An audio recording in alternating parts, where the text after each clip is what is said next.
ay pinili ng Diyos. Hindi nagkamali po ang Diyos sa iyo. Ang Diyos ang siyang pumili at tumawag sa iyo kung bakit po ikaw ay naririto. Tayong lahat ay naririto ngayong umaga po ito. Yan.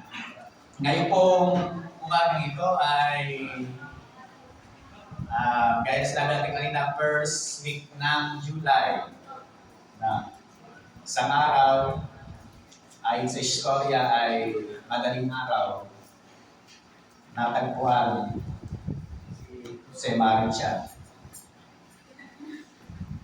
Sumusunod na naman ang kanta dahil lumutungaw-tungaw na ang buwan. Pero, kaya po mga kapatid, sabi niya katabi, Merry Christmas! Okay. Ating po pinag-aaralan ay about faith matters. Everybody say, faith matters. Bakit po mahalaga ang pananampalataya po sa ating buhay? Ang pananampalatayang ito ay binigay po ng Diyos sa atin upang tayo pong lahat ay makapamuhay ng tama, wasto, masigla, malakas, sapagat ang pananampalataya po, ito po ay bagay na nandoon lamang sa mga anak po ng Diyos. Hindi po ito natural sa tamang pananampalataya, mga kapatid. Ito po ay magkakaroon ng supernatural po kasi ito, spiritual. Magkakaroon lamang po ang tao ng pananampalataya kapag siya po ay nakakilala ng totoo sa Diyos. Kaya po yung ating pinag-aaralan na the nature of faith, ito po part 2 po ito. Bakit? Kasi po ang talagang po nananampalataya sa Diyos ay mayroong tagumpay na galing sa Panginoon. Sabi po ng Bible, for everyone born of God, ang bawat isa na pinanganak ng Diyos, sila ay nagtatagumpay sa mundong ito. This is the victory, ito ang tagumpay nila. Nagkuha yung tagumpay na gano'n sila, overcome the world, even our faith. Yung kanila pong, yung tao po na ipinanganak ng Diyos, ibig sabihin na born again. Hindi linawin ko lang po, ang salita po born again ay hindi po kagaya ng ng iba, ito ay hirap sa isang religion o religious or sekta, denomination, or ano pa mang samahan. Ang born again po na sinasabi sa Bible ay ipinanganak ng Diyos, ibig sabihin, born of God, na pinanganak sa spiritual. Bakit po pinanganak sa spiritual? Sapagkat ang tao po ay namatay spiritual na kainin ng babawal na bungang puno ng kahoy. Kaya, ang tao na nagtatagumpay sa mundo, sila yung tao pinanganak ng Diyos, sila born again. Ano ba sabi po niyan? Who is that overcome the world? Sino yung mga nagtatagumpay sa mundong ito? Only the one who believes that Jesus is the Son of God. Ang mga taong tagumpay, sila po yung mga taong may Kristo sa puso, may Kristo sa buhay. Sino po dito ang may Kristo sa buhay? Dahil ikaw ay may Kristo sa buhay, ang sabi ng salita ng Diyos, ikaw ay overcomer, you are more than conqueror, ikaw ay tagumpay. Yan po ang sinasabi ng salita ng Diyos. Bakit po ba natin dito sinasabi at inire-review po natin, inuulit po natin sa panahon po natin ngayon? At kahit madalas na sabihin, kagaya ng nakaraang linggo. Kasi po, mga kapatid, ang salita po ng Diyos ay makapangyarihan at ito yung ating dapat na pinananampalatayahan, lalo na sa panahon po natin ngayon. Bakit po? Ano po ba sinasabi ng Bible sa mga panahon po ngayon? Bakit kailangan natin maging matatag tayo? Sabi ni Apostol Pablo kay Timothy ay ito, but know this, that in the last days, perilous time will come. Ang mga mapanganib na araw, ngayong panahon na ito, ay darating. Sabi po ni Apostol Pablo, the perilous time, the dangerous time, ang buwan sabihin, yung panahon po ngayon. Yan po yung siya ng mangyayari, kaya kailangan po na meron talaga tayong pagkakakilala o pananampalataya sa Diyos. Ang sabi po ng NIV ito, but mark this, Timothy. Kay Timothy, sinabi ni Paul, there will be terrible times in the last day. Sa huling panahon ay talagang ang panahon ay terrible. Mapanganib. Yan po. Tingnan pa po natin sa New Living Translation. Ito, you should know this, Timothy, that in the last day, there will be very difficult time. Not only difficult time, but sabi na sa Diyos, very difficult time. Ibig sabihin po, yung panahon talaga na ito, na huling panahon na, in the last day, ay talagang meron mga difficult time. Nakikita po ba natin o nararanasan po natin yung mga perilous time, difficult time na yan? Sinasabi ng salita ng Diyos. Na yan sa panahon po ngayon, nakikita po natin yan. Nararanasan din po yan. Sabi po ng New Century Version na ito, puro isang verse lang po ang pinapakita ko sa inyo, pero iba't ibang translation para ating po maunawaan kung ano yung sinasabi na perilous time. Remember this, sabi niya, in the last days, ngayong huling panahon, there will be many trouble. Ayan, nakaka-relate na tayo ngayon. Many trouble. Sabi na yan, not only trouble, but many. Isipin, maraming trouble ang siyang mangyayari ngayong mga panahon na ito. Kaya, ang kailangan talaga sa panahon ngayon dahil maraming trouble, maraming mga problema ang kinakaharap ng mga tao sa panahon po ngayon. Ang nagtatagumpay ay yung mga anak ng Diyos. Isa pang translation, sabi niya sa NRSV, you must understand this, that in the last days, distressing times will come. Dito naman sinabi, distressing. Ang daming mga distress. No? Talagang hindi lang distress. Nakakalbo.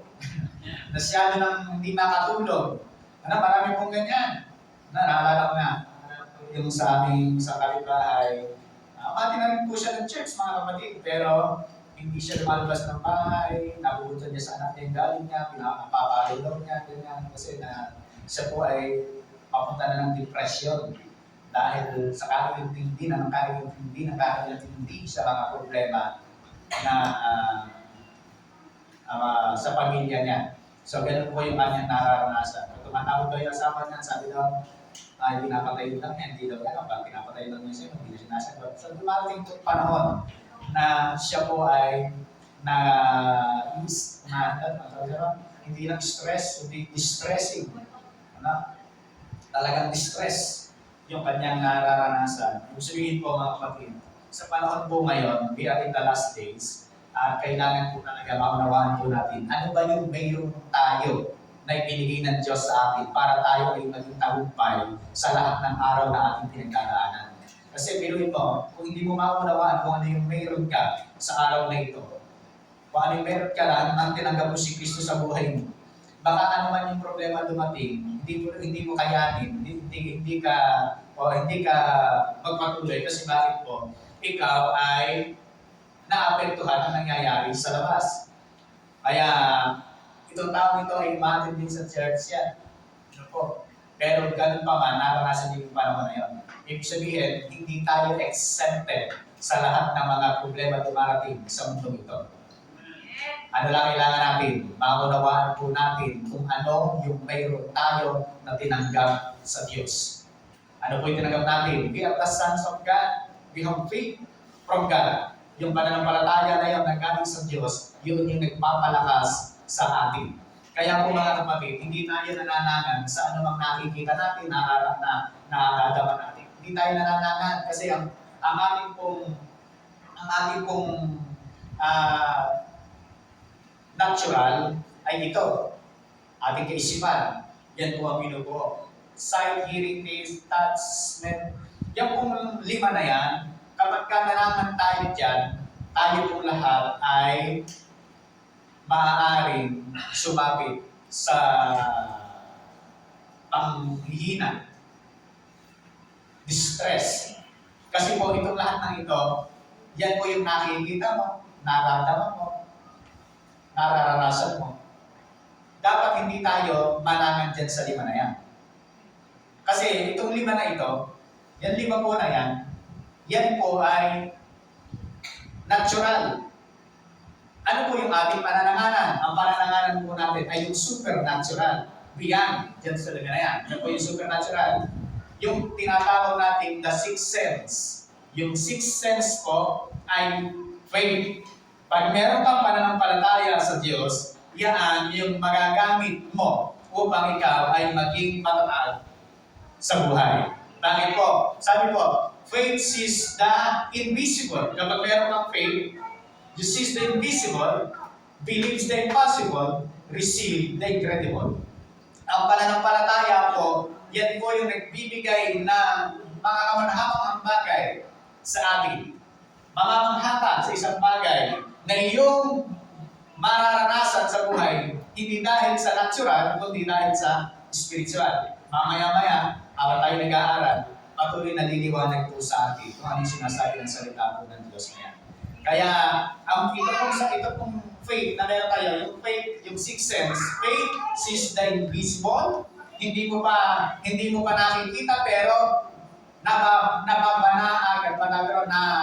nabivision mo na, hindi mo pa nakikita pero nabivision mo na yan, nasa balitang tao mo na.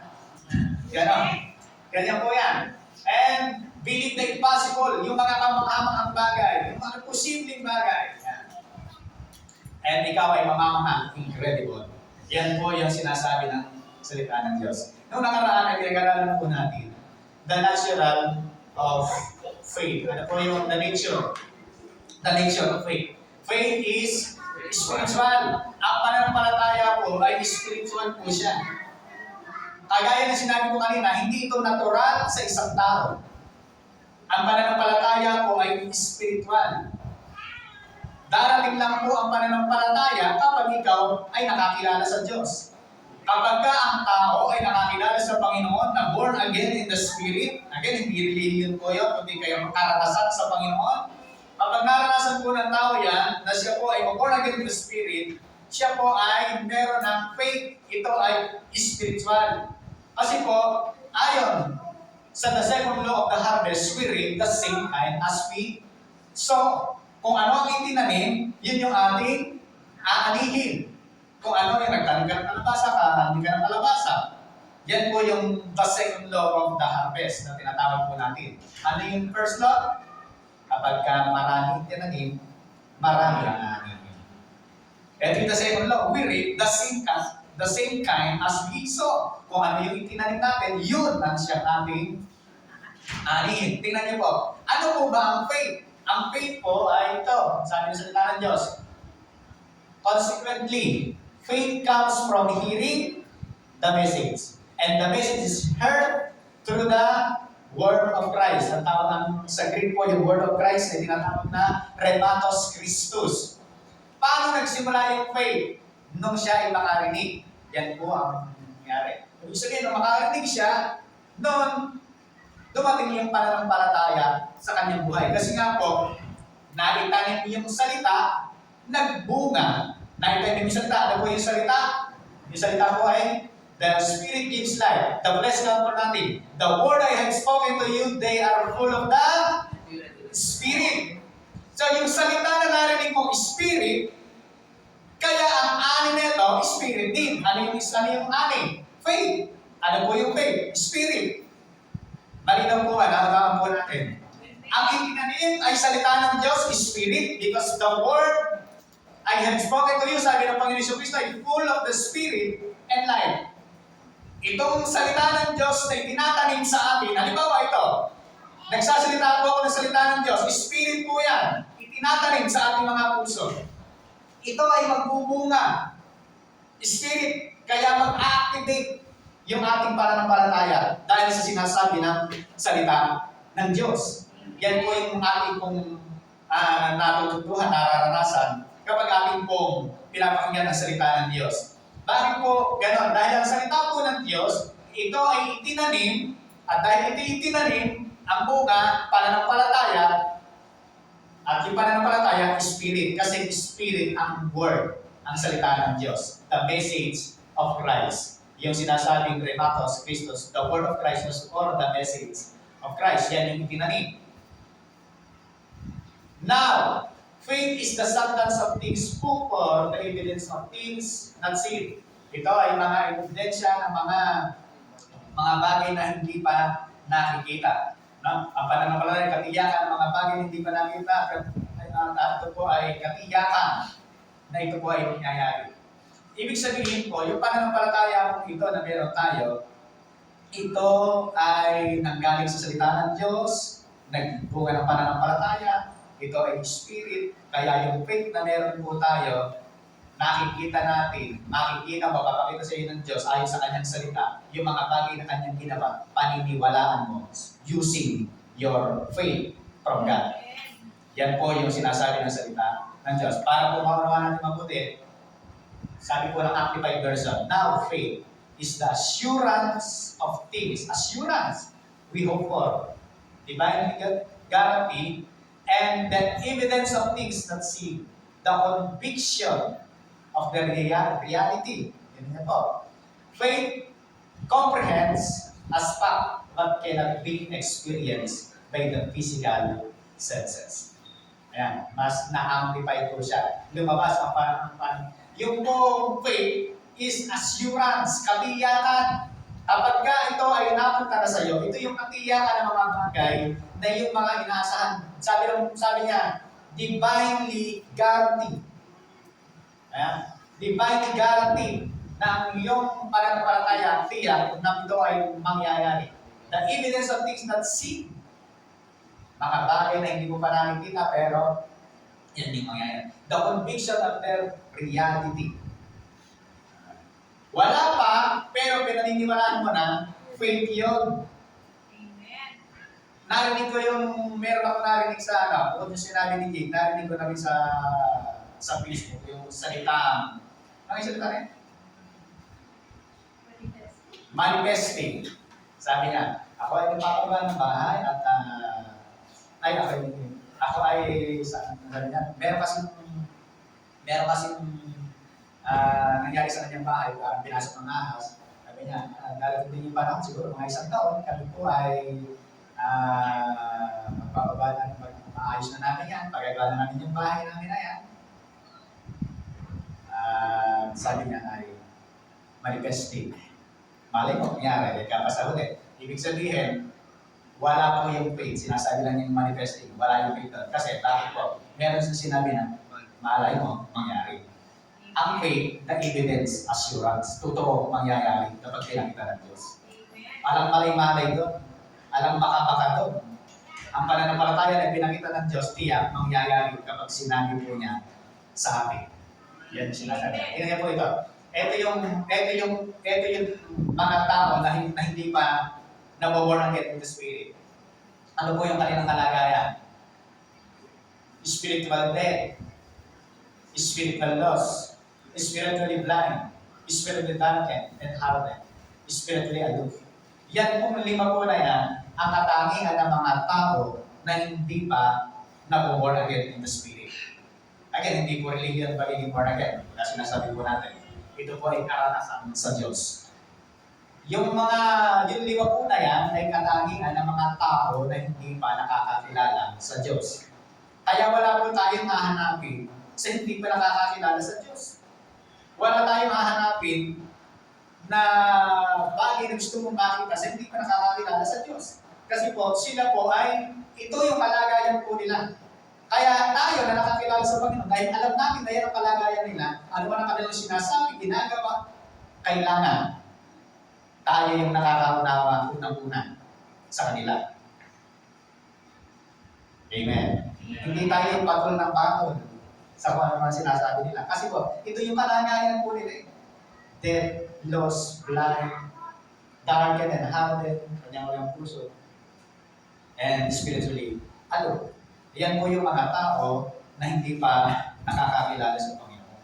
Yan yung kanilang kalagayan. Ngayon, paano darating sa mga tao na hindi pa nakakakilala sa Panginoon ang pananampalataya?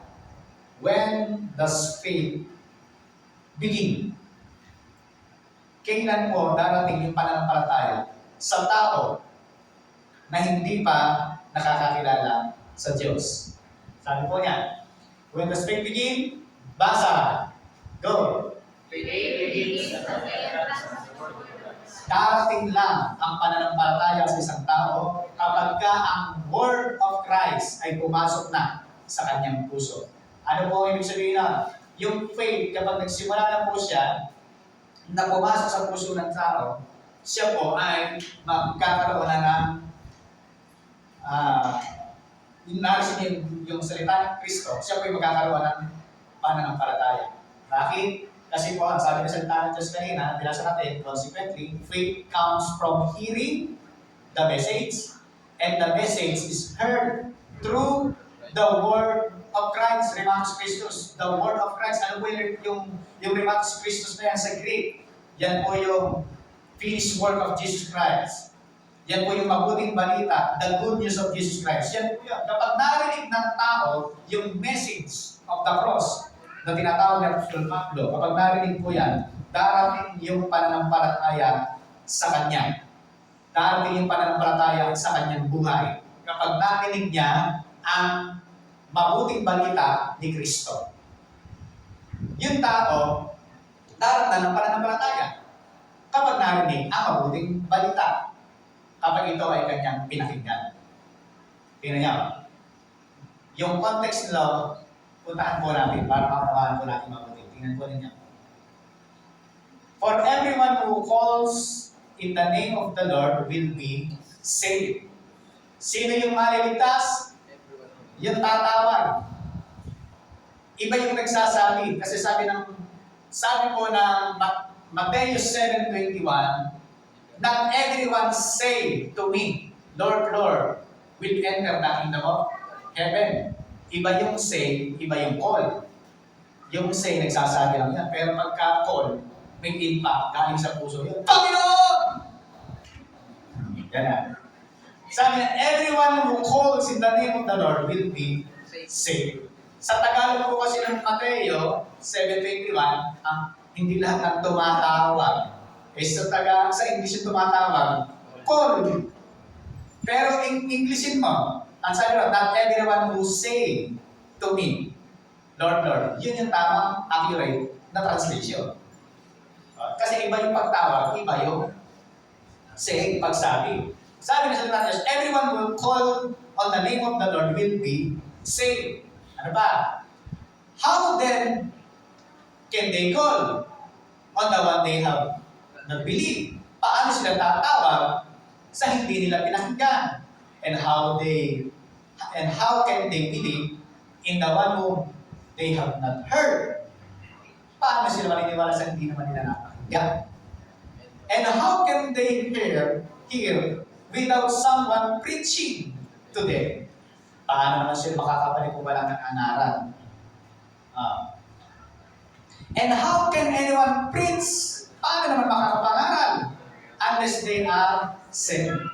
Paano naman makapangaral ang isang mangyayari kung hindi sinugo ng Diyos? Kaya balikan po natin.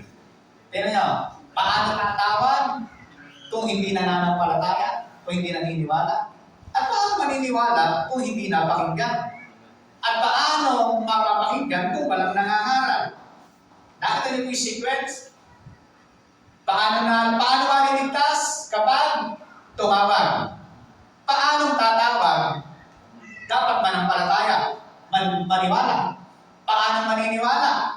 Mananampalataya. Dapat meron siyang mapakinggan. Paano makakapakinig? Kailangan merong mangangaral. Paano magkakaroon ng mangangaral? Kailangan merong magsusugo. Ang Diyos ang nagsugo sa mangangaral para merong ipangaral. At yung pinangangaral ay kanilang pinakinggan, kaya dumating ang pananampalataya. At nang dumating ang pananampalataya, sila ay tumawag. At nang sila ay tumawag, sila ay naligtas. Nung naligtas, mula puno hanggang dulo hanggang sa maligtas ay gawa ng Diyos. Ano ipagmamalaki natin? Na naligtas ako kasi ganito ang ginawa ko. Ganito ang ginawa ko. Tingnan niyo yung verse. Ang ginawa ng tao para lang maligtas, walang iba, nakinig lang. Ano hindi po ba walang pipilit sa iyo na makinig? Decision mo yan. Yan ang will ng tao. Yan yung free will ng tao. Hindi ka pwedeng kalad ka rin papunta ng church para ikaw ay makinig na salita ng Diyos. Ora mismo na mag-decision ka na pumunta ng church, gusto mo makinig ng salita ng Diyos. Nung gusto mo makinig ng salita ng Diyos dahil nakikinig ka, naganap ka ng pananampalataya galing sa Diyos at tumawag ka sa Panginoon, naligtas ka. Yun yung way ng kaligtasan na sinasabi ng salita ng Panginoon. Kasi po, hindi pwede, sinasabi na, kaya sabi niya, consequently, faith comes from hearing the message, and the message is heard through the word of Christ, or Imatus Christus. Yung pananampalataya ay dumating sa pamitan ng pakikinig. Pakikinig na salita ng Panginoon Jesus. Yan yung sinasabi. Kaya nga yung ating pong pakikinig, hindi pwede. Kasi hearing eh. Ano lang po yung gawa ng tao? Makikita natin. Nakinig lang. Gawa ba yan? Ako po pala. Kikinig ka. Wala. Wala po. Kasi hindi pwedeng pilitin ang isang tao na makinig. Wala tayong nakita. Ewan ko kung meron kayong nakita na kinakalagyan pupunta dito para makinig ng salita ng Diyos. Wala. Dinisisyonan mong makinig. Kahit galing ka pa sa trabaho, pagod ka, pero dinisisyonan mong makinig. Kaya yung pananampalataya na galing sa Diyos ay mapupunta at lalakas tatawag sa Diyos.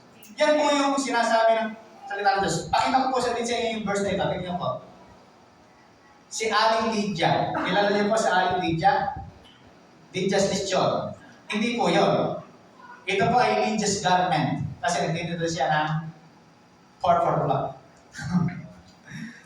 One of those listening, ito nakangaral si Apostol Pablo. Nandoon ang isang babae na galing sa city of Thyatira, ang pangalan Lydia. Siya po ay dealer ng 4 o'clock. Siya ay may sumasama sa Diyos, and the Lord opened her heart to respond to Paul's message.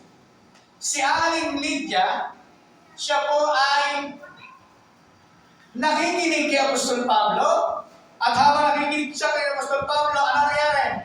The Lord's opened her heart. Binuksan ng Diyos ang kanyang puso sa message. Ano yung message ni Paul na pinangangaral? The finished work of Jesus Christ, the message of the cross, the good news of Jesus Christ. Yan po yung pinangangaral ni Apostol Pablo. Binuksan ngayon ng Panginoon yung puso ni Lydia. Bakit po? Nakinig siya. Siya po ba'y pinilit makinig? Sa palagay ko na may hindi po, mga kapatid. Kasi po, si Aling Lydia, busy sa kabila ng kabisihan sa pagtitinda ng balat ng ayan, 4 o'clock na yan. Sa busy niya kasi isang negosyante. Totoo po ba ang mga negosyante ay mga busy? Busy po ang mga negosyante. Sa kanyang kabisihan, dahil sa kanyang negosyo, naniniwala ko si Aling Lydia, malaki ang negosyo niya kasi taga-supply siya. Ang dami niyang balat ng hayop na kanyang sinusupply. Eh di napaka-busy tao po nito. Yung tinatahin mo, Brad, baka diyan galing kay Aling Lydia yun. Yung tinatatahin ni Atili, nasa mga Atili. Baka galing kay Aling Lydia. Di ba mga kapatid? Ang gusto ko ipunto ay pinili ni Lydia makinig sa tinuturo ni Apostol Pablo. Sa kabila ng kanyang kabisihan sa buhay, pinili niyang makinig. At dahil nagdesisyon siyang makinig, pwede po kanya hindi piling makinig. Pwede naman pinanyaan siya ng kumari niya. Di ba? Hindi niya wag po hindi. Siguro dahil may business siya, malaki ng utang niya sa kapag, yung puhunan, sumama na siya. And then, nung sumama siya, umupo siya ron, siguro, ang kanyang iniisip-isip ay, paano kaya ito, hindi makatagpilin yung mare, maraming utang sa kanya, nasama ko din ako din. Iniisip-isip ngayon. Ibig sabihin, napilitan lang siyang sumama, nag-upo-upo lang. Mga kapatid, totoo po ba, hindi lahat na nakala mo yung nakaupo dyan, nakikinig. Iba, nagsasalipon lang. Hindi. Totoo naman po mga, hindi lahat ng akala ko ay nandyan, nakikinig. Iba, natutulog na yata eh. Kasi nga po, dapat mong piliin yung pakikinig. Ang pakikinig ay hindi desisyon ng katabi mo na makinig ka. Ikaw mismo yan. Dahil ikaw ay nakinig, darating yung pananampalataya, kagaya ng Aling Lydia, inopen ng Diyos ang kanyang puso sa mensahe ng mabuting balita na ligtas si Lydia. Yan po yung kaligtasan. Bakit? Tingnan niyo po. Because of His kindness. You have been saved through trusting Christ. And even trusting is not of yourself. Ito ay gift ng Diyos. Ayan. Kaya mga kapatid, it's a gift from God. Even trusting. Tingnan niyo mga, dahil sa kabutihan ng Diyos, tayo ay naligtas dahil sa ating pagtitiwala kay Kristo. At yung pagtitiwala kay Kristo, ang sabi ron, galing po ba sa atin? Is not of ourselves. Ito ay regalo ng Diyos. Ay kaligtasan, regalo ng Diyos. Sabi niya, salvation is not a reward for good we have done. So none of us can take any credit for it. Dahil ang kaligtasan ay hindi isang pinagpagura natin. Ito ay regalo ng Diyos para sa atin. Hindi natin pwedeng ipagmalaki. Kasi bigay lang, regalo lang. Hindi ito reward dahil ay papakita ka, bigyan ko nga ng mabuti ng kaligtasan. Ay, makasipag na ito, bigyan ko nga ng kaligtasan. Hindi po gano'n. Ang kaligtasan, hindi dahil sa ating mga mabubuting gawa, ito ay gawa biyaya ng Diyos. Kaya sabi niya, because of His kindness, you have been saved through trusting Christ. And even, basahin mo natin yung naka-highlight. Go! And even,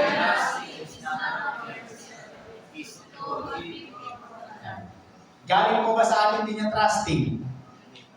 Regalo din po ng Diyos. Kaya wala tayong ipagmamalaki lahat sa ginawa ng Diyos sa ating mga buhay. Lahat ay galing sa Panginoon. No one can come, sabi ng Panginoon, bakit po galing sa Diyos lahat? Walang ipagmamalaki. Kasi, ang sabi ng Panginoon, no one can come to me unless the Father who sent me draws them. Ang dahilan kung bakit tayo ay mayroong kaligtasan, dahil ang Ama ang nagkapit sa akin kay Kristo.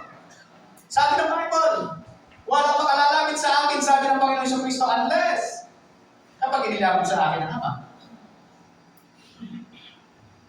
Ang Diyos ang siya naglapit. Yun niya po.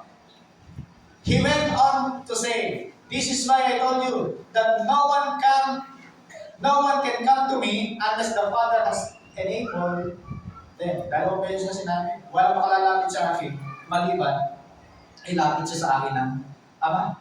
Yan yung sinasabi ng salita ng Diyos. Ibig sabihin, talagang wala tayong ipagmamalaki sa harapan po ng Panginoon. Kaya, tingnan, being confident of this very thing, that He who has begun a good work in you will complete it until the day of Jesus Christ. Yung pinasimula ng Diyos na mabubuting bagay sa ating buhay, siya din ang siya magtatapos dito. Yung po bang pinasimula ng Diyos na kaligtasan sa buhay mo,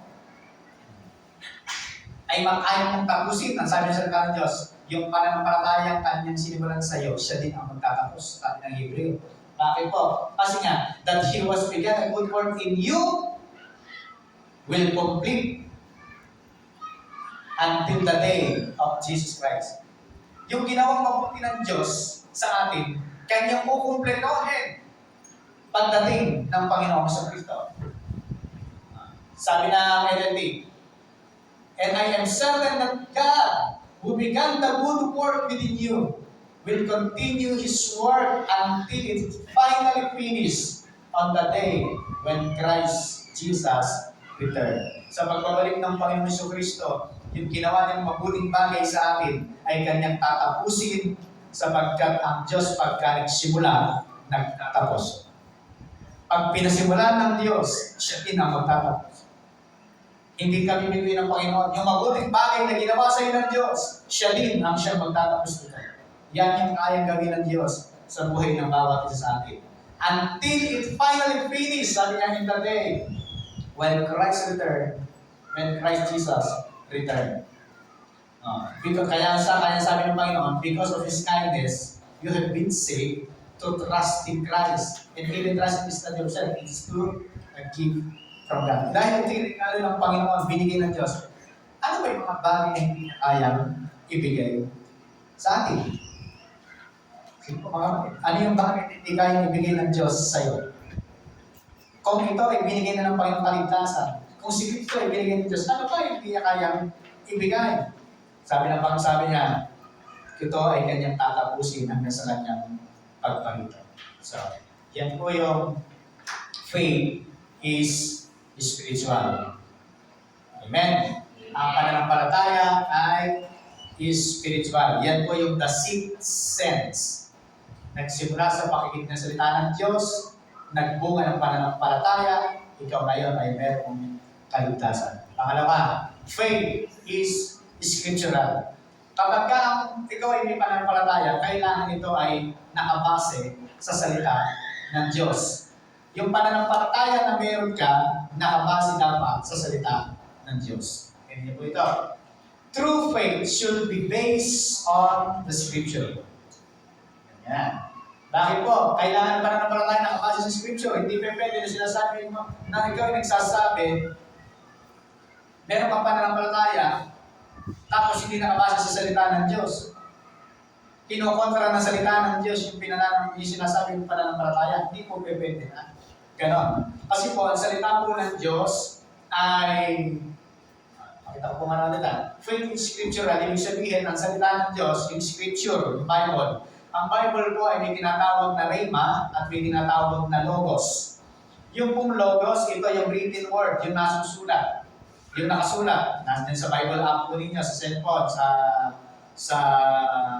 nakasulat sa tawag doon, hard copy. Ito pong salita ng Diyos na ito, ang tawag dyan, logos, written word siya, written word. Noong araw, nung wala pang Biblia, ang tawag ay audible voice. Audible voice. Yun po ay sinabi lang, sinalita. Kasi hindi pa naman po nasusulat ang Biblia ng panahon po ngayon. Mapalad tayo ngayon kasi ang Bible ay naisulat na nandun yung ating pananampalataya. Pero noon, hindi po. Noong panahon po na yon ay napakinggan nila ang salita ng Diyos mismo. At yun yung kanilang pananampalataya. Ang halimbawa po natin dyan ay si Abraham. Tingnan nyo. Kahit wala ng pag-asang magkaanak, nanalig pa rin si Abraham na siya'y magiging ama ng maraming bansa ayon sa sinabi sa kanya. Sino ang nagsabi sa kanya na siya'y magiging ama ng maraming bansa? Ang Diyos. Ibig sabihin, nakarinig si Abraham. Abraham, ikaw ay magiging ama ng maraming bansa. Sinabi ng mga bituin ang iyong magiging lahi. Pinanghawakan niya ni Abraham yung pangako ito. Nang ipangako sa kanya, 75 years old na si Abraham. Pinangako. Hindi nang hina ang kanyang pananampalataya kahit uukod na siya. Palibhasa 100 taon na siya roon. Pinangakuan kailan? 75 years old. Pero nung 100 taon na, ang sabi sa salita ng Diyos, hindi pa rin nanghihina yung kanyang pananampalataya. Nananampalataya pa rin siya. Ibig sabihin, 25 years, nananampalataya pa rin siya. Sabi ng Panginoon, hindi po 75 years old, pinangakuan ng Diyos na magkakaanak, magiging ama ng maraming bansa, nung siya ay naging 76, pero na siyang kinikilig na bata. Hindi po ganon. Nang ipangakuan siya ng Diyos, 75 years old, pero kahit nung siya 76, 77, 78, 79, 80, tinapunod pa, katalapa, hindi po na siya ang sabi na salita ng Diyos, malamang si Sarah pa, nag-aama sabi niya, kasi may anak natin ako, sibigyan ko na nga itong katulong ko. Tuwa lang ni Abraham, dahil pinayagan ng asawa. Pero tingnan niyo po ito, kahit na gano'n, yung kanyang pinagdadaanan sa buhay, wala pa rin. Ano sabi ng salita ng Diyos? Hindi nang hina ang kanyang pananampalataya. Kahit uugod. Ano po ang itsura ng uugod? Magyan na lang. Kasi kayo na po bahala sa uugod na yan.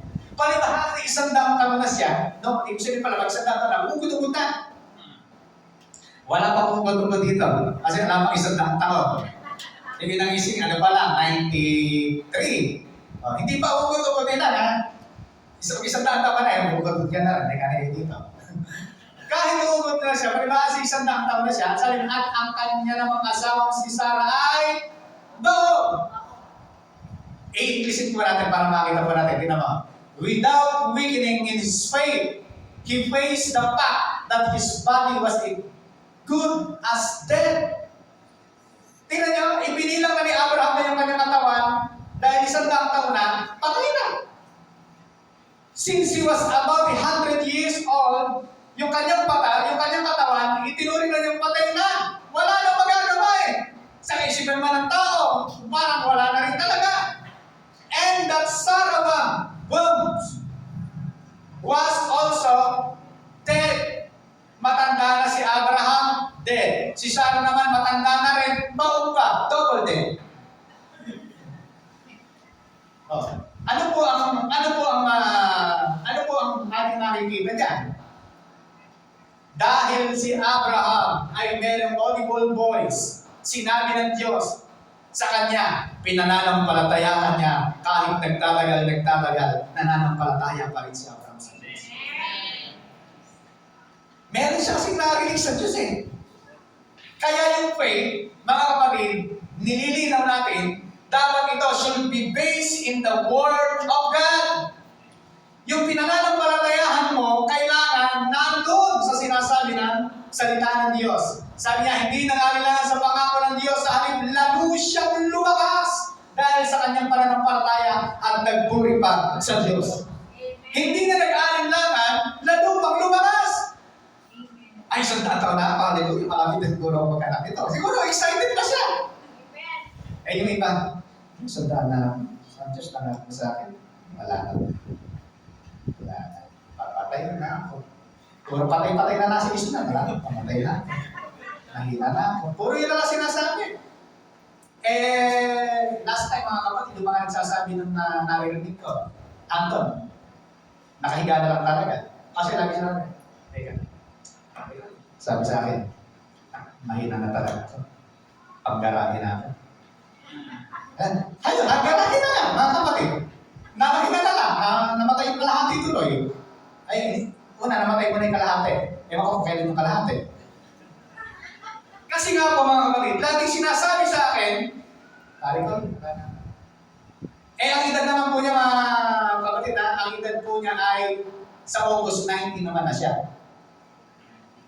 Pero hindi ako magugulat, hindi ako nagtataka kung bakit nagtataka ako kung bakit nagkaganon siya. Bakit po? Pupunta ako sa lote kasi nandun po siya. Lagi siya nagwawalis.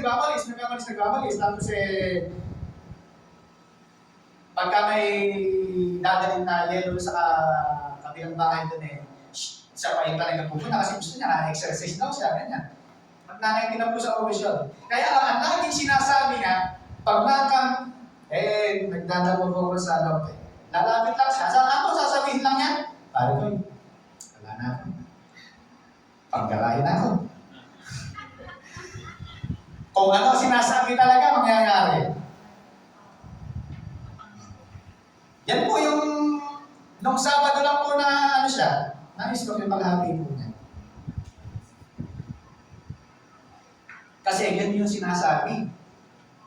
Itong si Abraham, hindi siya nang alinlangan sa pangako ng Diyos, sa halip, lalo siyang lumakas dahil sa kanyang pananampalataya, lalo pang lumalakas dahil sa kanyang pananampalataya, nagtutuloy pa sa Panginoon si Abraham. Amen.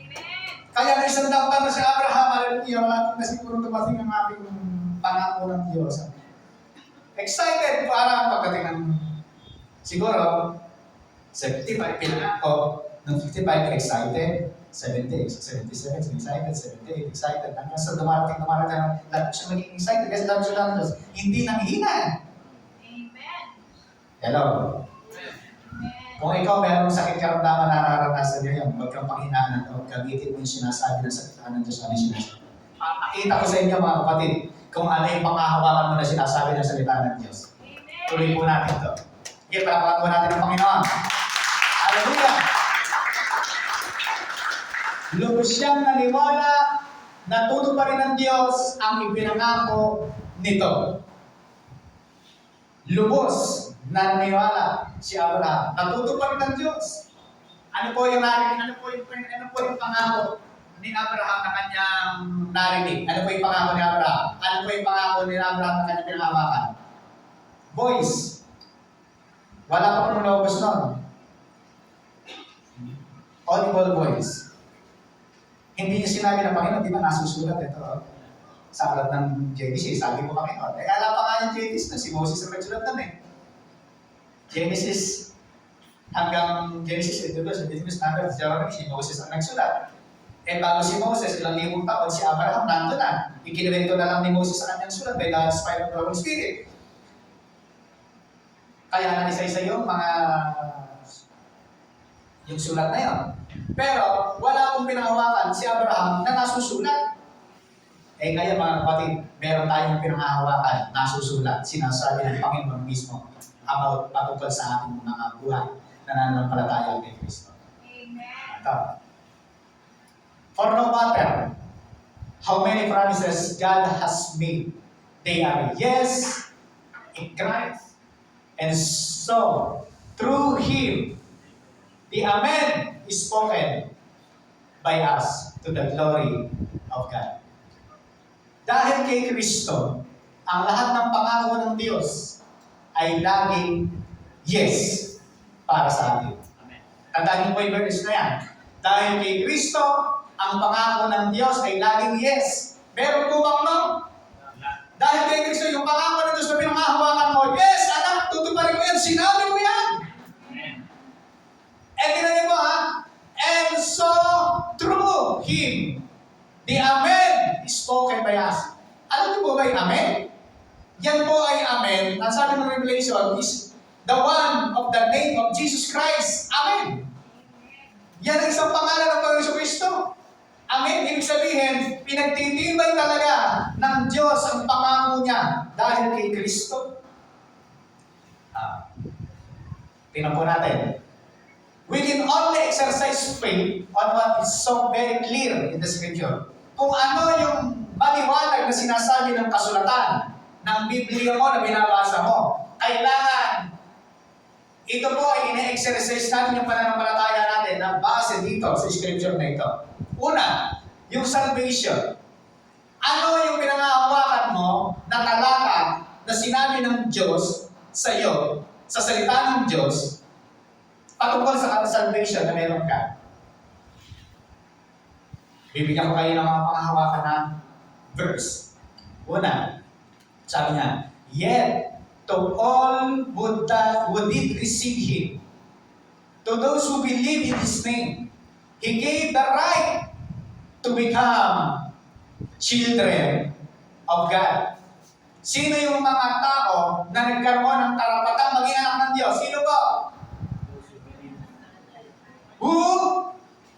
To those who believe in His name. Kay Jesus, yung mga tao na nampalataya kay Kristo, sila po ay binigyan ng karapatan na maging anak ng Diyos. Yung pong become, nasa eros, sa Greek po ay eros tense, ibig sabihin past tense. Ikaw nung makakilala mo, Panginoon, ginawa kang anak ng Diyos. He gave the right to become children of God. Nung ikaw ay anak ng Diyos, dahil ikaw ay anak ng Diyos, hindi mawawala yung pagiging anak mo. Nagkasala ko. Nung nagkasala ka, kanino ka ng anak? Bro, yung anak mo nagkasala sa'yo, hindi mo na ba anak? Ibig sabihin, gano'ng kalinaw yung salvation na meron tayo. Alam na ng Diyos na magkakasala ka. Alam ng Diyos na mababagsak ka sa ganitong kasalanan. Alam na ng Diyos yan, pero ganun pa man, ginawa kang anak ng Diyos dahil kay Kristo. Nang ikaw ay maging anak ng Diyos, anak ka na ng Diyos magpakailanman. Yan po yan. Kaya ang salvation mo, hindi mo mawala. Dahil anak ka ng Diyos. Kung nagkasala yung anak mo sa'yo, didisiplinahin mo lang. Pero hindi mawawala yung pagiging anak mo sa kanya kahit saan mo makarating yan. Yung DNA niyan. Lalabas na lalabas. Yun po ang... Kaya kung ikaw ay anak na ng Diyos, nakasisigurado ka sa iyong kaligtasan. Kaya sabi mo, Panginoon, ako po ay iyong anak dahil kay Kristo. Kaya nga tawag na natin, Ama, dahil kay Kristo, ako ay iyong anak. At dahil ako ay iyong anak, ako ay iyong pinagpala, pinagura, pinalakas, pinalusog, pinasigla, mabubuhay na mahaba. Yan. Ano ba yung binigay sa atin ng Diyos? Ano yung experience natin? Healing. Kung nakakaranas tayo ng sakit, karamdaman, pananampalatayahan natin ay yung nasusulat na sinabi ng salita ng Diyos. Ano yung sinabi ng salita ng Diyos? Basa. Go. Whom himself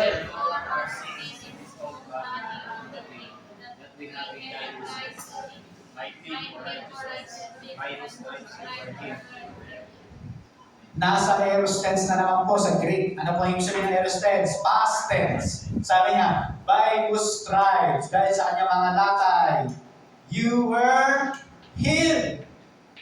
Kahit hindi na natin lagay yung aorist tense na yan, nakikita natin sa grammar, sa pagkakasulat. You were healed.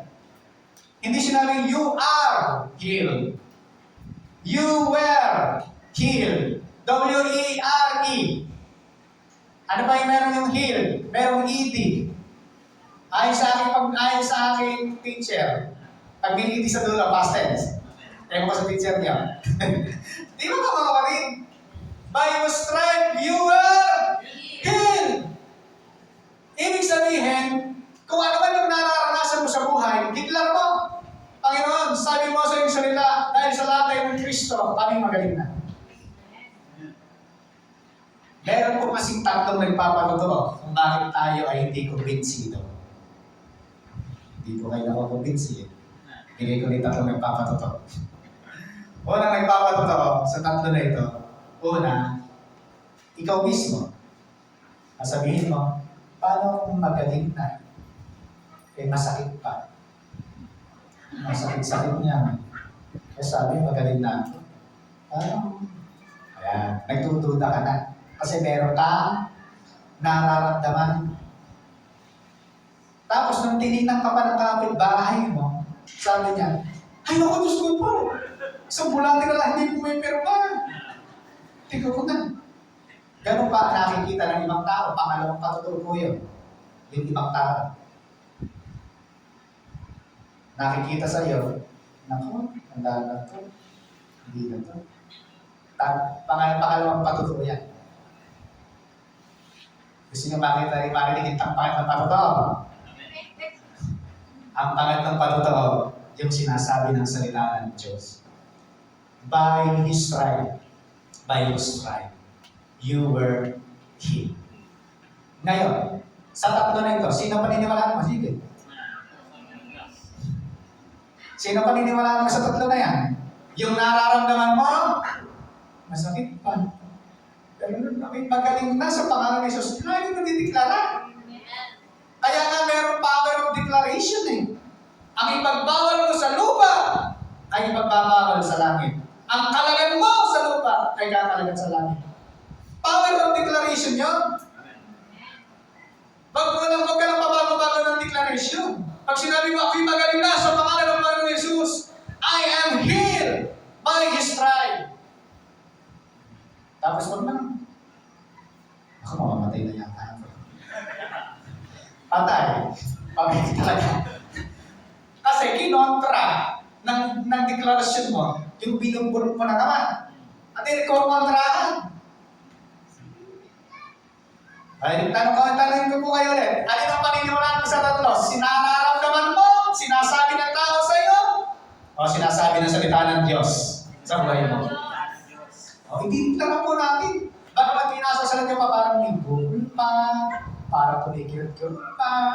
Baka meron kang nararamdaman,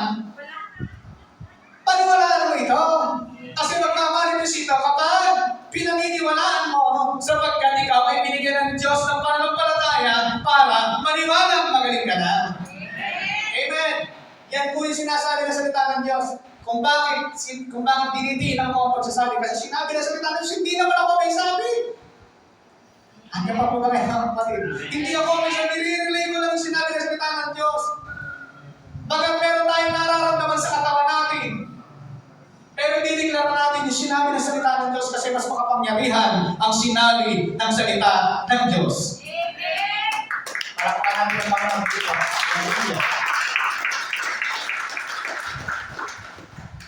Una, salvation. Pangalawa, healing. Pangatlo, blessing. Ano ang sinasabi ng salita ng Diyos patungkol sa blessing? Ang sinasabi po ng salita ng Diyos patungkol sa blessing, tayong lahat ay pinagpala na ng Panginoon. Tingnan niyo po yung verse. Blessed be the God. Kayo naman po bumasa. Butang na daw. Basa.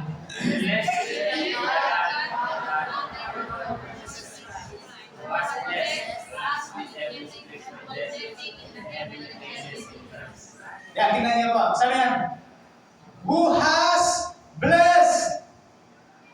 Blessed. Sa Greek grammar po yan, aorist tense na naman. Ano po ang ibig sabihin ng aorist tense? Past tense. Ibig sabihin, blessed na, pinagpala na ng Panginoon. Kapag ikaw ay pinagpala na ng Diyos, pinagpala ka magpakailanman. Dahil ang Diyos ang may gawa. Eh kasi tumitingin tayo sa nakikita natin, bakit wala akong kotse, bakit wala akong bahay, bakit wala akong pera. Nakatingin ka kasi sa nakikita mo eh. Eh ba't nandito buhay ka pa ngayon? May lakas ka, buhay ka, masigla. At ay pagpapala ng Diyos yun. Sino naniniwala mag-aagri sa akin, hindi lang mga material na bagay pagpapala ng Diyos. Ang pagpapala ng Diyos, hindi sa lahat ay pisikal. Malusog, kalusugan. Kasi yun ay isang pagpapala po ng Panginoon para sa atin. Yung ikaw ay nakatulog ng masarapang tulog, kung pagpapala ng Diyos yan, hindi lahat ay nakakatulog ng masarapang tulog. Hindi lahat masang-masa. Masang din tulog, hindi ko lahat. Kasi nga, ang biyaya ng Diyos, lahatan po yan. Oh, bless, pinagpala ng Panginoon. Kaya po mga kapatid, utang-utang lang. Pagpunta niyo po rito, magtatayo kayo, tapos mag-exert kayo sa gilid. Lagi natin sinasabi yung malachi. Malaki ay 310. Para tayo pagpalain ng Diyos, bigay natin. Mga hindi na po dapat natin binanayan. Kasi pinagpala na tayo ng Diyos dahil kay Kristo, kaya nga meron kang ibigay. Yung pagpapala ng Diyos na binigay kay Kristo, higit pa rin sa mga restricted. Bakit po? Lahat ng pagpapalay, buhay na walang hanggan, physical, all blessing na sinasabi ng salita ng Diyos, kung magkakapa sa langit, bakit hindi ka makapagbibigay na hindi po sa 10% na kaya mong ibigay? Eh, yung sinasabi ng salita ng Diyos, 10% lang, mag-small doon, kaya mong ibigay pag naunamaan mo ang ginawang biyaya ni Kristo. Eh, bakit po hindi tayo makapagbigay ng all doon? Eh, kasi nakapagod tayo doon sa 10%. Hindi po sa pagmamayabang, alam niyo po pag nagbibigay ko sa Panginoon, kung ano yung tithes, yun yung offering. Kung 1,000 ang tithes yun, hindi po offering ko. Hindi po sa pagmamayabang, bakit po? Pinagpala ako ng Diyos.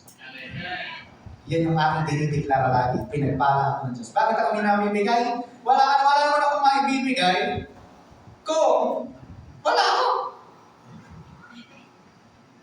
Ibig sabihin, nauna yung pinagpala bago na yung bigay.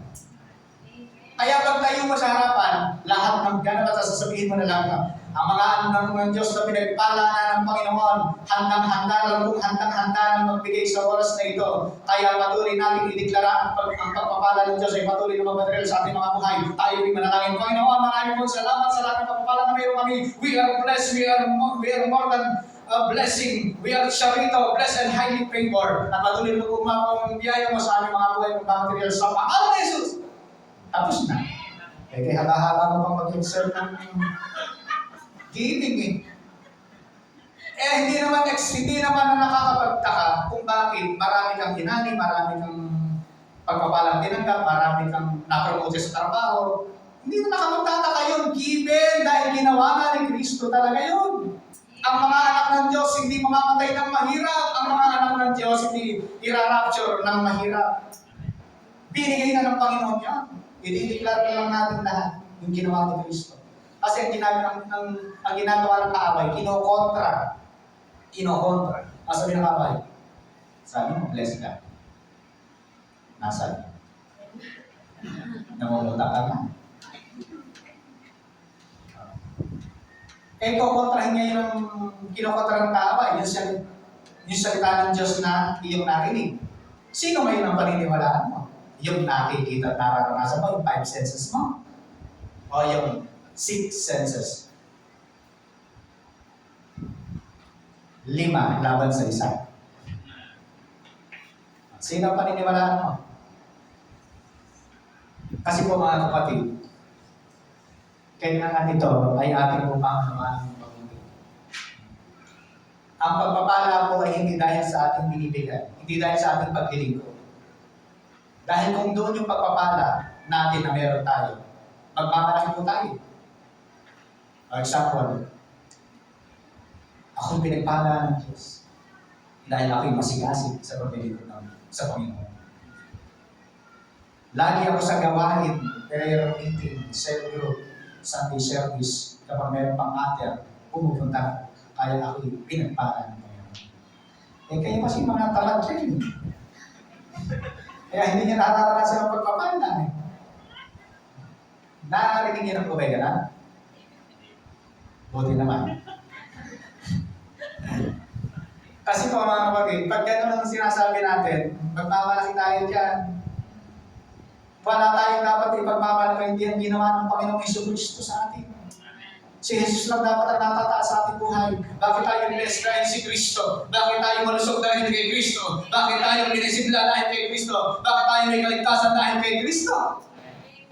Si Jesus ang laging matataas. Walang sino man ang matataas sa ating kalagitnaan. Kapag gano'n yung ating pananaw, ang Panginoong Jesus lang ang siya may tataas sa ating kalagitnaan. Kaya tayo lahat, sabi ng Diyos, blessed na. Pinagpala ng Panginoon. Okay na. Purihin ang Diyos at Ama ng ating Panginoon Kristo. Pinagkalooban niya tayo ng lahat. Pagkakalooban o pinagkalooban na? Ayan, malino na po sa ating lahat. Pinagkalooban na. Hindi pagkakalooban pa. Pang-apat, una, number 1, salvation. Number 2, healing. Number 3, blessing. Number 4, prosperity. Tingnan niyo po, nakakala po na iba, nagtuturo tayo ng prosperity gospel. Hindi po. Pero mainam na rin yung prosperity gospel kaysa sa poverty gospel. Pero tingnan niyo po, ano po ba sinasabi na salita ng Diyos? Sabi niya sa salita ng Diyos, for you know the grace of our Lord Jesus Christ, the grace, that though he was rich, yet for your sake he became poor, so that you through his poverty might become rich. Sa Greek grammar po, ano nakalagay? Aorist tense. Past tense na naman, become rich. Tingnan niyo po si Kristo na bagamat mayaman ay naging mahirap para sa ating kapakanan. Para tayong lahat sa kanyang kahirapan ay yumaman. Pinaniniwalaan po ba natin yan? Yung sinasabi, prosperity na sinasabi ng Panginoon. Dahil kay Kristo, tayong lahat ay pinagpalang lubos ng Panginoon. Meron tayong prosperous life dahil kay Kristo. Yung po ba ay gawa ng sarili natin? Hindi pa rin. Gawa po ni Kristo para sa atin. Kaya, dahil sa kanyang pagiging mahirap, tayo ay yumaman. Panlima. Una, salvation. Pangalawa, healing. Blessing. Pang-apat, prosperity. Pang-lima, victory. We can only exercise faith on what is very clear in the Scripture. Lahat po na yan, pinakikita ko sa inyo, very, very clear sa salita po ng Diyos na kailangan natin panghawakan. Victory, pang-lima. But thanks be to God, He gives, yung gift of present tense, as the victory through our lives. Bakit present tense? Kasi po, sa araw-araw ng buhay natin, bago lagi ang tagumpay. Yan yung sinasabi ko sa Diyos. Kaya dahil kay Kristo, but thanks be to God, He gave us the victory through our Lord Jesus Christ. Ano po ang napansin niyo sa lahat ng verse na pinakita ko? Lahat nakapatungkol kanino? Kay Kristo. Di ba si Kristo lahat ang sentro? Lahat ng verse na pinakita mula sa salvation, sa healing, sa blessing, prosperity, victory. Puro si Kristo ang pinakikita ng verse. Dahil kay Kristo tayong lahat ay tagumpay. Dahil kay Kristo tayong lahat ay charito. Blessed and highly favored. Yan sinasabi na salita ng Panginoon. For everyone born of God, born again, ibig sabihin, overcomes the world. That is the victory that has overcome the world, even our faith. Tayong lahat ay nagiging tagumpay sa mundong ito dahil tayo ay binigyan ng pananampalataya ng Panginoon Hesus. Una, salvation. Pangalawa, healing. Pangatlo, pang-apat, pang-lima. Yan, 5 po na yan. Basing lahat sa Scripture. I-exercise po natin. Panampalatayahan. Huwag tayong umasa sa nakikita, nadadama, nasasagot natin, nanalasahan natin, naamin natin. Yung 5 pandama, huwag po tayong umasa niya. Doon po tayo umasa sa sinasabi ng salita ng Diyos. The nature of faith. Una po, faith is spiritual. Pangalawa, faith is scriptural. Pangatlo, next week na lang. Masyado tayo mahahawak. Okay po ba kayo mga kapatid? Meron pa po tayo po ngayon. Paniwalaan po natin yung sinasabi na salita ng Diyos. Ano po yung ating big idea? Sabay-sabay, declare, I have faith inside my born again spirit. Isa pa, I have faith inside my born again spirit. Dahil tayo po ay nakay Kristo, tayong lahat po ay pinagpalang pinamura, at tayong lahat po ay panganak ng muli dahil sa pananampalataya ay binigay po ng Panginoon sa ating mga buhay. Mga kapatid, yung 5 po na yan, panampalatayahan po natin ng buong puso sa ating mga buhay. At kapag ito po pinanampalatayahan po natin sa ating buhay, ito po ang magmamanifest sa amin. Huwag po tayo kung kani-kanino naniniwala, maniwala po tayo sa sinasabi ng salita ng Diyos. May isang story sa Bible na gusto ko lang pong banggitin. Tingnan niyo po.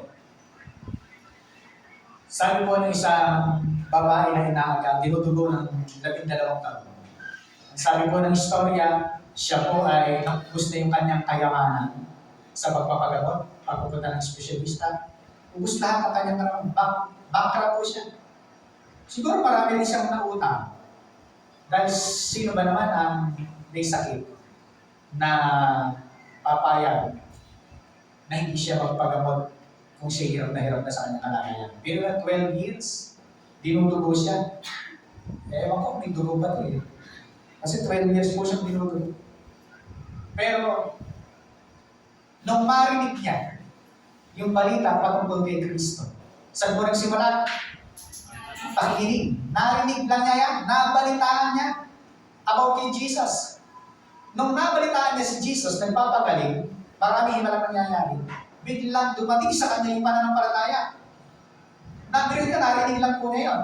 Kasi nga, ang faith comes from hearing. At nagsabi siya sa kanyang kalooban, pag nahawakan ko lang, laylayan lang. Sa dami po ng tao na lumalapit kay Kristo, hindi siya makapunta, lalo may sakit pa siya. Ang taong binudugo ng panahon na yun, ayon sa batas ni Moses, hindi ka pwedeng makihalubuli sa tao, babatuhin ka. Bawal ka. Kailangan mag-set aside ka, doon ka sa labas ng pader. Pag magaling ka na, sige, pumasok ka na. Tama po ba? Nabasa niyo na po yan? Salamat po sa ilang nakakasa, pero ito, kinibento ko na sa inyo. Dahil po siya ay, kahit may risk o risky sa kanya, na pumunta ron sa mga tao, ginawa po niya. Ano po ginawa niya? Gumapang. Paghipo sa laylayan ng kanyang damit, tumigil ang pagduro. Ibig sabihin po pala, habang gumagapang siya, tumutubo. Kasi sabi, tumigil daw, suddenly. Ano pong ibig sabihin? Nung marinig niya about kay Kristo, nag-usap puso niya yung pananampalataya, inaktuhan niya yung pananampalataya niya, nagbigay ng kagalingan sa kanya. Mga kapatid, narinig mo rin yung salita ng Diyos. Yung salita ng Diyos makapangyarihan. Ang tanong, kaya mo bang aktuhan? Kaya mo bang ilakad yung sinasabi sa salita ng Diyos? Kaya mo bang ipabuhay yung sinasabi sa salita ng Diyos? Ibig kong sabihin ka buhay, kumbinsido ka na ang Diyos ang siyang magagamot, ang Diyos ang siyang lulutas, ano man ang problema mayroon natin. Sa oras pong ito, mga kapatid, tayo po tayong lahat.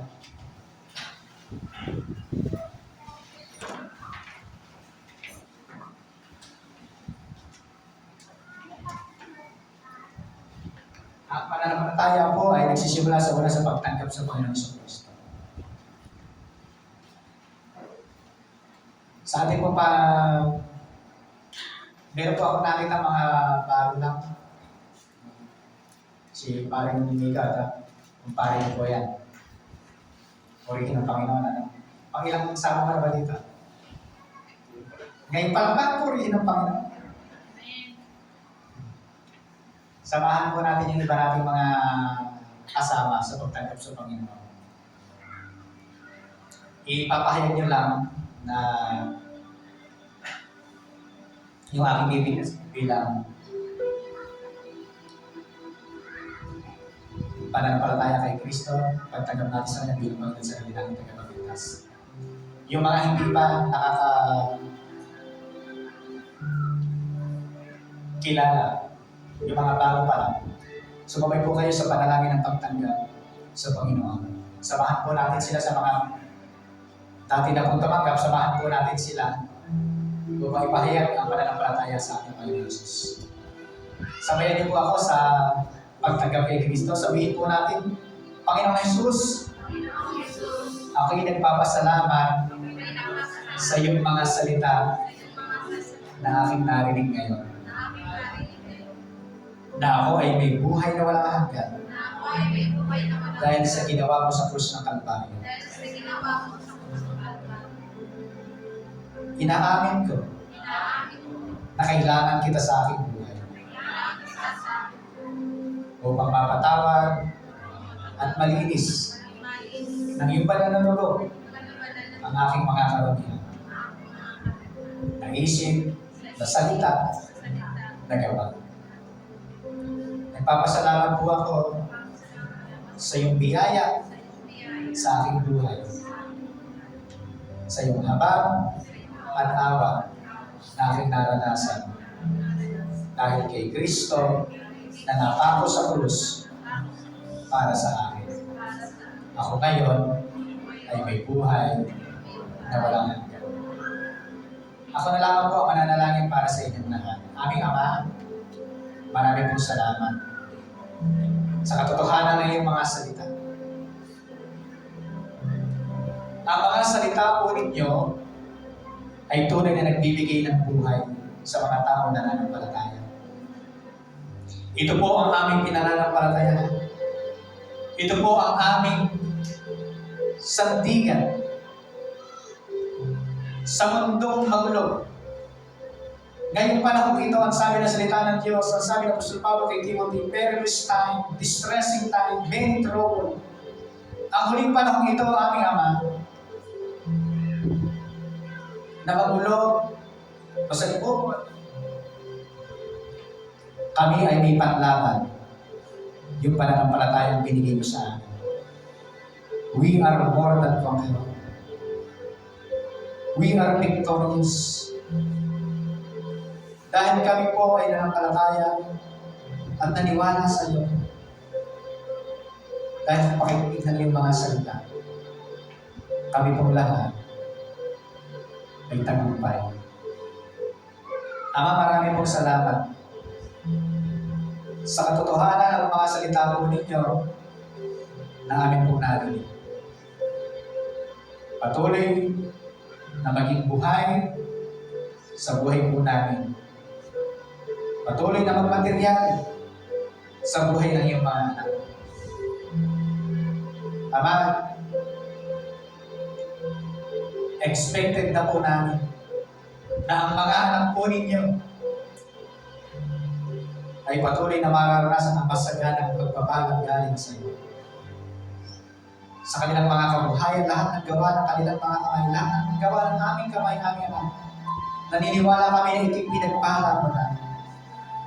Dahil kay Kristo, ang laging sagot mo sa amin sa mga pangako mo ay yes. Kaya lahat ng aming panalangin at deklarasyon dahil sa sinasabi ito ng iyong salita, ang sabi mo sa amin, yes, anak, pangako ko yan, tutuparin ko yan. Mga kapatid, ano man yung sinasabi ng salita ng Diyos na pinamahawakan mo, gusto ko lang sabihin sa iyo lang sabi ng Panginoon ng ating Amang Diyos. Sa lahat ng pangako na yan, sa iyo ay yes. Hindi dahil magaling ka, hindi dahil mahusay ka, hindi dahil sa iyong sarili. Dahil kay Kristo, sa Panginoon Yesus. Kaya ang sagot niya sa atin lagi, yes. Purihin ka, Panginoon Yesus. Purihin ka, aming Amang Diyos. Salamat sa iyong mga pangako na patuloy mo namin mararanasan. Give us wisdom and knowledge upang mangyari ang mga pangako ito sa aming pong mga buhay. Maraming salamat po, aming Ama. Purihin ka at dakilain sa pangalan ng Panginoon Diyos. Everybody say, Amen.